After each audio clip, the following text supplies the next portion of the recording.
ki uşaqlar, feilin lazım şəklinin inkarı həmişə deyilən düzəlir. Bir də vacib şəklinin inkarını da deyilən düzəldə bilər. Məsələn, deyirəm ki, yazası deyiləm. Mən bu tapşırıqları yazası deyiləm. Yazmayasıyam uyğun olar. Səhvdir.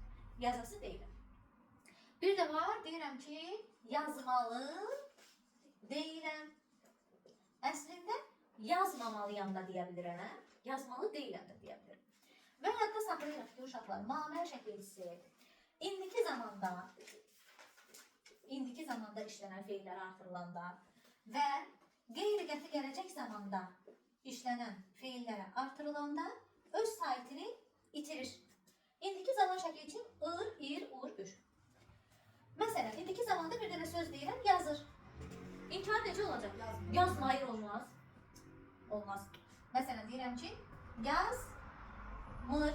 Deməli, bunu təhlil edəndə yaz sözün kökü m ayrı. Niyə m ayrı?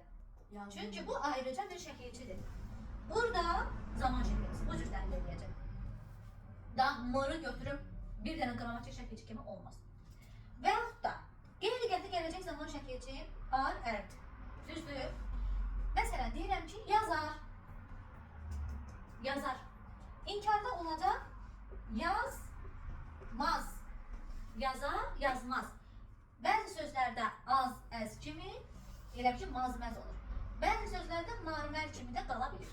Bax, burada maz oldu. Yaz sözün kökü m ayrı, çünki mamərdir, saitini itirir. Az da ayrı, qeyri-qəti gələcək zaman şəkilçisi. Bu cür təhlil.